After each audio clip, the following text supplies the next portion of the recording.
जय शनिदेव प्यारे भक्तों।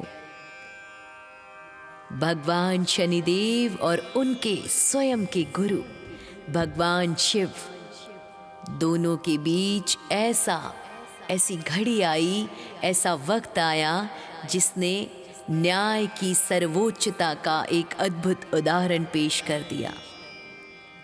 युद्ध पौराणिक कथाओं में अहंकार के नाश का है। ये कथा विस्तार से शनि पुराण और अन्य प्राचीन ग्रंथों में मिलती है भक्तों।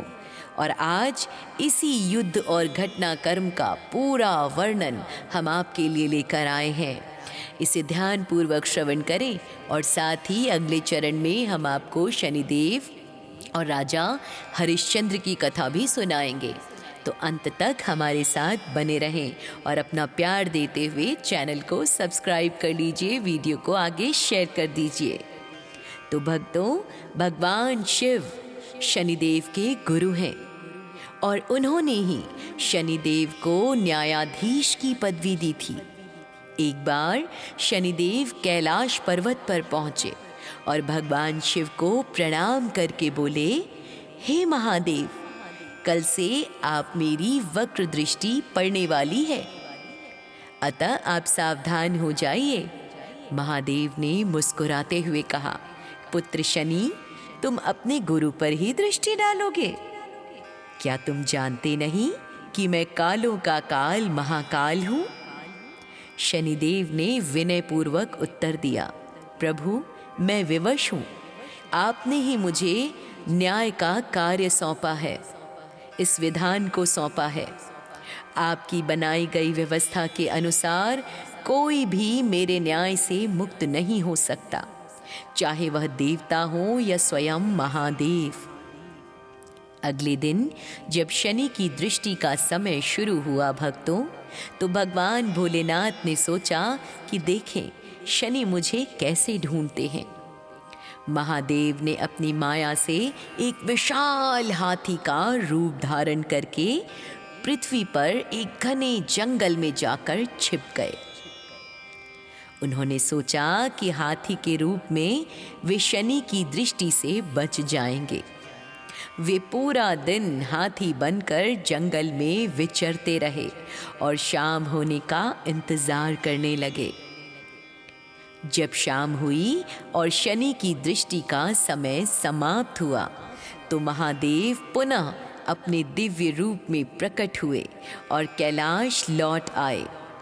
वहां शनिदेव पहले से ही प्रतीक्षा कर रहे थे। महादेव ने मुस्कुराते हुए कहा, देखा शनि, तुम्हारी दृष्टि का मुझ पर कोई प्रभाव नहीं पड़ा, मैं पूरा दिन सुरक्षित रहा।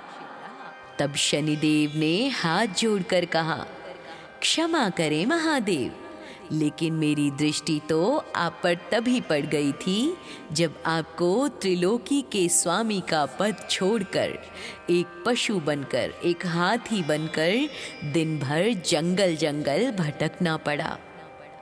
क्या एक देवता के लिए इससे बड़ा दंड हो सकता है भला, कि उसे अपनी पहचान छिपानी पड़े? यही मेरी वक्र दृष्टि का फल था प्रभु। कथा के एक अन्य संस्करण के अनुसार भक्तों, जब शनिदेव ने शिव जी के भक्तों को उनके कर्मों का दंड देना शुरू किया, तो महादेव क्रोधित हो गए। उन्हें लगा कि शनिदेव अत्यंत कठोर हो गए हैं। महादेव ने शनिदेव को रोकने के लिए अपना त्रिशूल उठाया। शनिदेव ने भी अपने गुरु का सम्मान करते हुए, लेकिन अपने कर्तव्य पथ पर अडिग रहते हुए अपना दंड उठा लिया। दोनों के बीच भयानक युद्ध की स्थिति बन गई।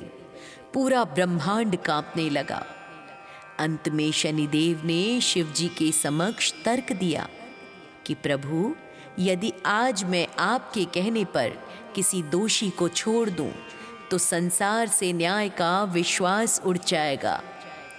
आपने ही मुझे ये शक्ति दी है प्रभु, और अब आप ही बीच में हस्तक्षेप कर रहे हैं। भगवान शिव शनिदेव की इस कर्तव्य निष्ठता और निर्भयता को देखकर अत्यंत प्रसन्न हुए भक्तों। उन्होंने अपना त्रिशूल नीचे रख दिया और कहा, शनि, तुम वास्तव में न्याय के पद के योग्य हो। तुमने अपने गुरु के प्रति मोह न दिखाकर धर्म का साथ दिया। महादेव ने फिर उन्हें आशीर्वाद दिया कि भविष्य में शनि की पूजा के बिना शिव की भक्ति पूर्ण नहीं मानी जाएगी। इसलिए कई शिव मंदिरों में शनिदेव की स्थापना अनिवार्य रूप से की जाती है। भक्तों, इस युद्ध का संवाद, इसकी सीख ये है कि कानून सबके लिए एक समान है, चाहे वह गुरु हो, शिष्य हो। न्याय की दृष्टि में सब बराबर है, चाहे वो देव हो, दनुज हो, मानव हो या राक्षस हो। कर्तव्य सर्वोपरि है। शनिदेव ने दिखाया कि व्यक्तिगत संबंधों से ऊपर उठकर अपने उत्तरदायित्वों को निभाना ही सच्ची सेवा है। शनि की दृष्टि का अर्थ, भक्तों, शनि की दृष्टि का मतलब हमेशा शारीरिक चोट ही नहीं होता, बल्कि व्यक्ति की स्थिति या सम्मान में आने वाला अस्थायी बदलाव भी शनि का ही प्रभाव है।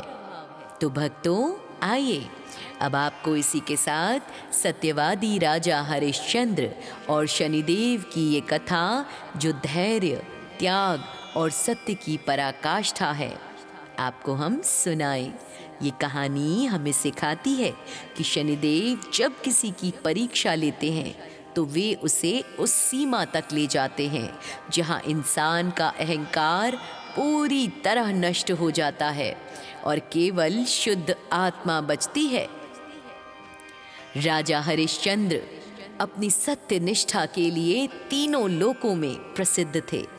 उनकी ख्याति सुनकर देवताओं में चर्चा हुई कि क्या कोई मनुष्य वास्तव में हर स्थिति में सत्य का पालन कर सकता है।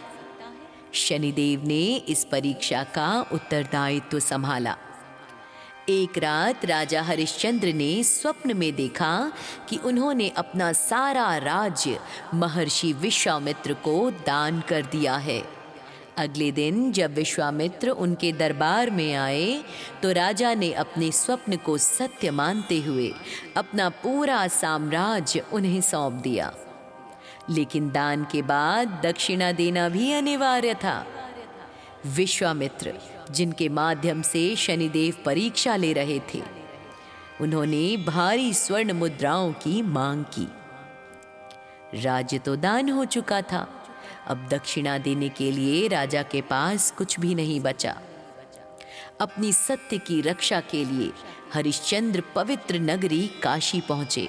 दक्षिणा चुकाने के लिए उन्होंने अपनी पत्नी शव्या और पुत्र रोहित्वाश्व को एक ब्राह्मण के घरेलू काम के लिए बेच दिया।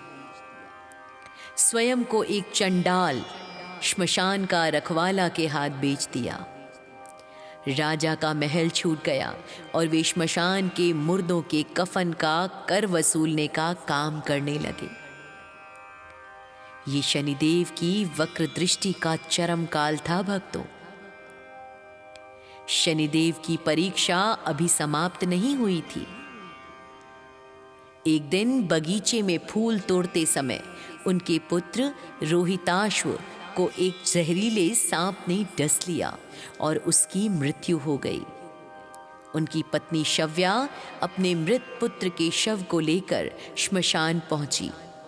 राजा हरिश्चंद्र ने अपनी पत्नी को पहचान लिया, लेकिन वे अपने कर्तव्य से बंधे थे। उन्होंने अपनी पत्नी से भी श्मशान का कर मांगा। शव्या के पास देने के लिए कुछ नहीं था। उसने अपनी फटी हुई साड़ी का आधा हिस्सा फाड़कर कर के रूप में देना चाहा। उस समय राजा की आंखों में आंसू थे भक्तों, लेकिन वे सत्य के मार्ग से तब भी नहीं टिके। जैसे ही राजा हरिश्चंद्र ने अपनी सत्य निष्ठा की मर्यादा को पूर्ण किया, आकाश से पुष्प वर्षा होने लगी। साक्षात शनिदेव, महर्षि विश्वामित्र और अन्य देवता प्रकट हो गए। शनिदेव ने राजा से कहा, राजन, तुम्हारी परीक्षा पूर्ण हुई। तुमने न केवल सत्यवादिता दिखाई, बल्कि तुमने ये सिद्ध कर दिया कि शनि का दंड केवल उन्हीं को विचलित कर सकता है जिनके भीतर अधर्म होता है। तुम्हारे जैसे सत्यवान के सामने शनि भी नतमस्तक है। और फिर शनिदेव की कृपा से बालक रोहिताश पुनः जीवित हो उठा। विश्वामित्र ने उनका राज्य उन्हें वापस लौटा दिया। तो प्यारे भक्तों, इस कथा से ये सीख मिलती है कि सत्य की जीत सर्वथा हमेशा होती है। चाहे कितनी भी बड़ी आपदा शनि की 7.5 क्यों ना आ जाए, जो सत्य का मार्ग नहीं छोड़ता अंत में उसकी विजय सुनिश्चित है। शनिदेव व्यक्ति को तब तक तपाते हैं भक्तों, जब तक वह शुद्ध कुंदन सोना ना बन जाए। राजा हरिश्चंद्र ने अपने कर्मों और सत्य से शनिदेव को भी अपना मित्र और हितैषी बना लिया। ऐसे न्याय कर्म फलदाता शनिदेव की सदा ही जय हो। कमेंट में जय शनिदेव लिखना ना भूलें भक्तों, और शनिदेव की कृपा पाएं।